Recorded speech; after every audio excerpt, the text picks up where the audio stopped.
The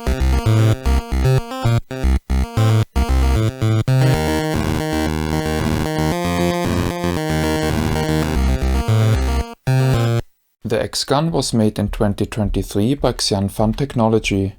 It is a highly versatile controller which supports PC, Nintendo Switch and Sony PlayStation 4. The most notable attraction of the XGun is that it's able to quickly fold into a gun and back to a flat controller without breaking the flow of the game. All the player has to do is to turn the hand slightly. In gun mode, the XGun can either act as light gun or as gyro controller. Under the name OneShot, the project was crowdsourced on Kickstarter in November 2021, where the campaign exceeded its very low funding goal of only $2,000 by collecting approximately $20,000. The project started with the XGun being a PC-only light gun controller hybrid, but still during the campaign runtime, the scope was shifted considerably. A gyro-only variant was offered at a reduced price, which would allow players to use the XGun on consoles when using dedicated adapters. The sudden appearance of options and a pricing error confused the backers a lot, but overall, project funding wasn't hurt. The original asking price for a light gun model was $98, implying a later MSRP of $274. Today, the XGun can be bought for 500 yuan in Xianfan's official Taobao store, and the necessary camera is another 50 yuan. This is a total of about $77. Still in November, Xianfan Technology sent out 3 hand-built prototype OneShot controllers to 3 selected YouTubers among the first 50 supporters.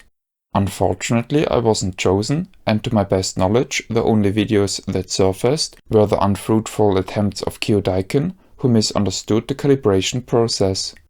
The planned release date was March 2022. Failing to deliver on time, Xianfan Technology made an update in March talking of difficulties and pending development. From that point on, Xianfan Technology unfortunately went silent.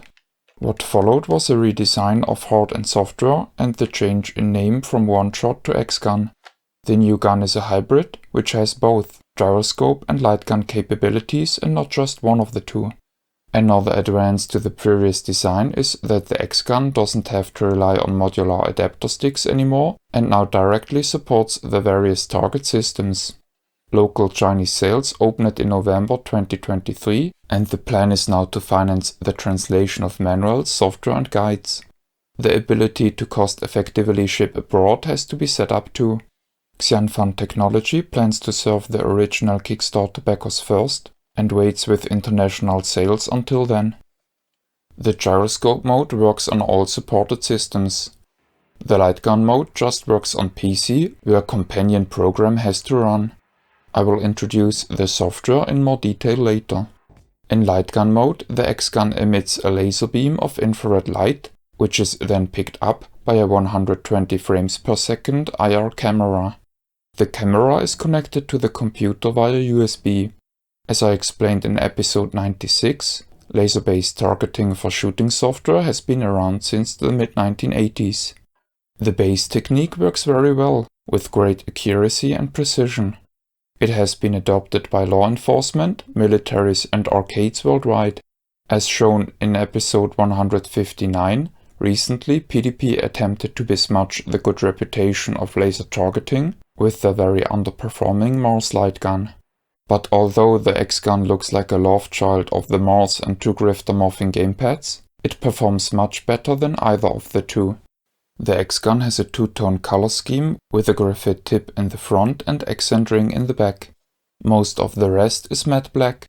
A portion in the back has a very nice looking frost flake pattern. The handpieces are very smooth at the front and close to the triggers, but have a dot pattern grip surface at the back. The sides are usable, but I wish they were bigger and provided a clearer side picture.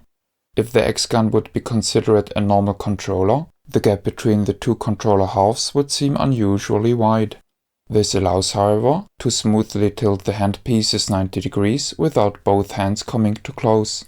In the past, controller designs such as the Nintendo Wii Zapper did not provide sufficient space for adult male hands. The XGun can be held comfortably in both flat and gun configuration by most body types. Turning the handles works effortlessly, and in my tests I often slightly twisted a piece even though I had no intention to change the mode of play.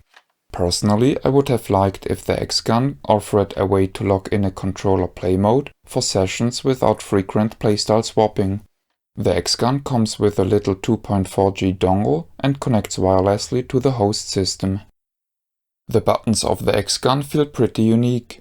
Whenever a tactile push-button switch was used, a rubber dome actuator was put over it to alter the key feeling in a pleasant manner.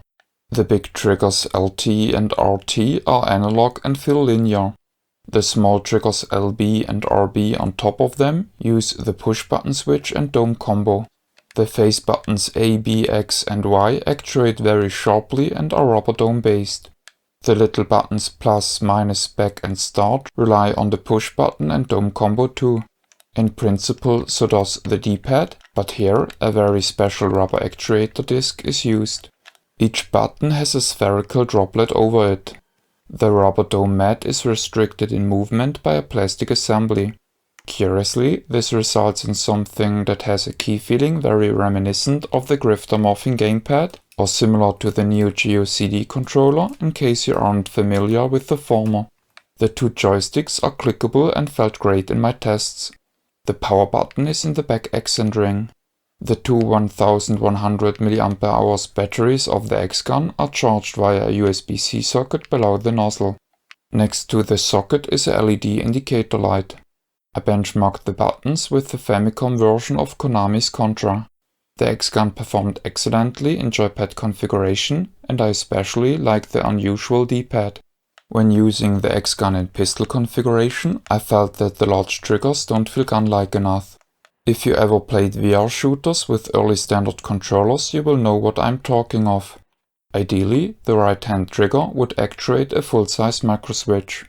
In the XGun's current form, I prefer using the top shoulder button as trigger in shooters, but sadly RB can't be mapped to force feedback. Feedback can just be assigned to LT and or RT. Force feedback shot cadency can be dialed in on the controller itself or in the provided control software and playing on PC. In my opinion, the force feedback is quick but feels too weak. A little rumble motor was put into each handle piece.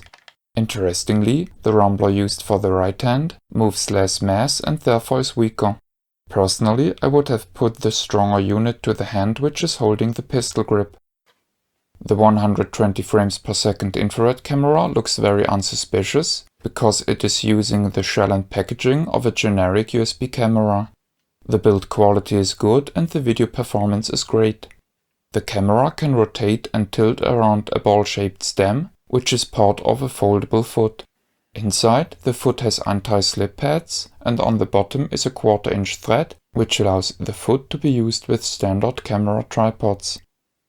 Like many contemporary configuration suites, the PC program for the XGun is pretty heavy, with a file size of 113 MB. Xianfan would like that program to become a game catalog and launcher in the future and therefore put in user account settings. A video library with embedded player is seemingly connected to Bilibili, which is the Chinese equivalent to YouTube, to show detailed tutorials on the controller and software. The gyroscope sensor output can be assigned to either the right or left joystick.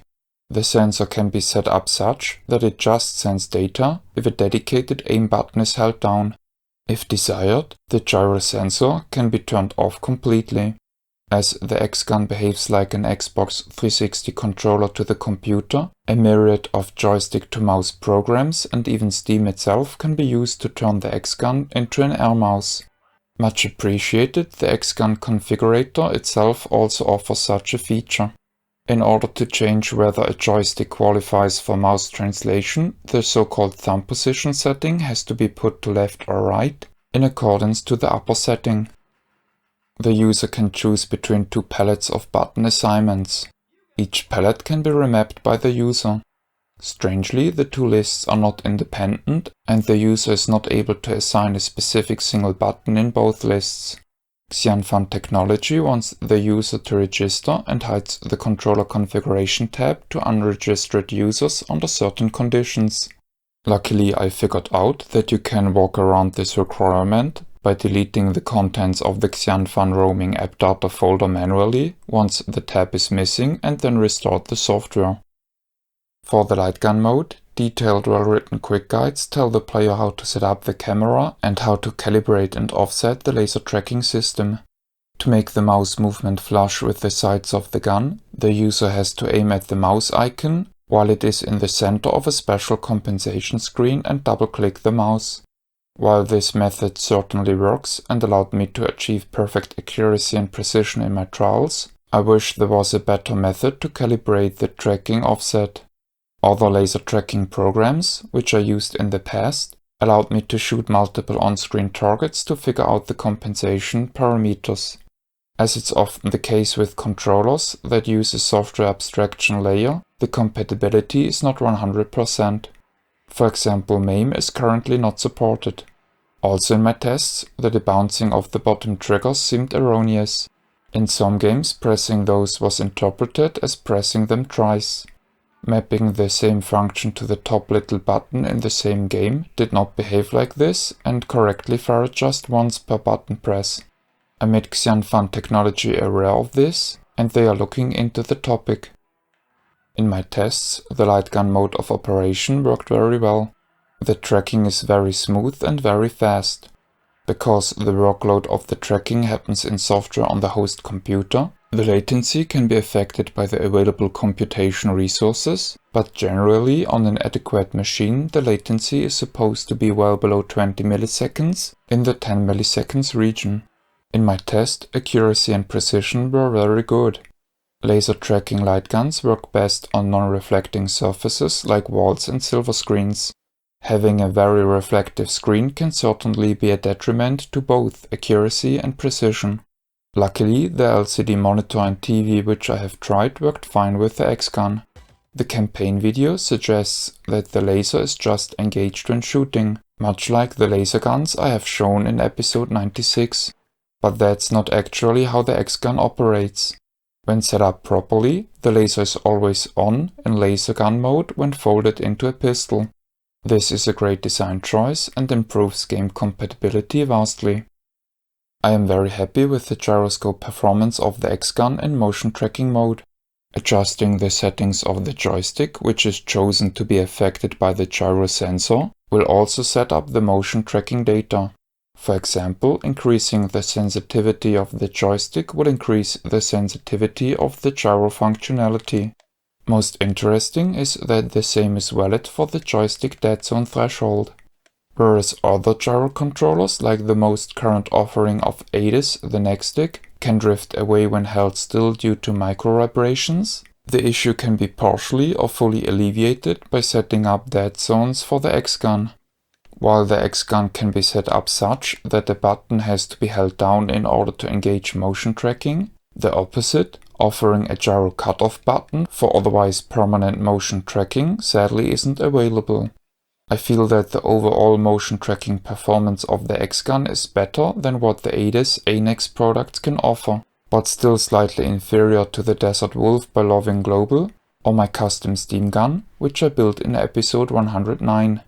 I would like to clarify, however, that gyro controllers are made for enthusiasts and are not the best tool for playing light gun games, as I explain in more details in episode 218. Personally, I like the XGun and I am stoked to have it in my collection. If you can get over the small sides, the linear non-tactile bottom trigger, the moving handles and the weak force feedback, I can clearly recommend the XGun. In my mind, the XGun is a rifle controller and is best used dual-handedly. Attempting to use it as a pistol is hindered by the front heavy weight distribution and the non-locked swivel mechanism of the handle piece. If I had to use the XGun as a pistol, I would certainly tape the hinge. The XGun won't substitute my current go-to solution, the gun for IR, which I have shown in episode 199, because I like the ergonomics, trigger and the force feedback capabilities of that one more. GTAFCat already showed a 2018 domestic Chinese product, Made in small scale by Guangzhou Electronics, which also tracked a laser continuously and worked very well. But having now a refined large-scale produced controller like the XGun is still very exciting. Recently, Xianfan Technology started to explore a possible VR use case and showed a rifle stock accessory for the XGun, which also supports red dot sights. I hope Xianfan Technology keeps the passion, and I'm curious to see where their journey takes them. The retail packaging looks very elegant. The thick sturdy cardboard box is matte black. On top is a golden reflective logo and a drawing of the XGun. The pistol sits firmly inside the box, which contains 2 joystick protector rings. This is the end of the review. My name is Ben. I thank you for viewing.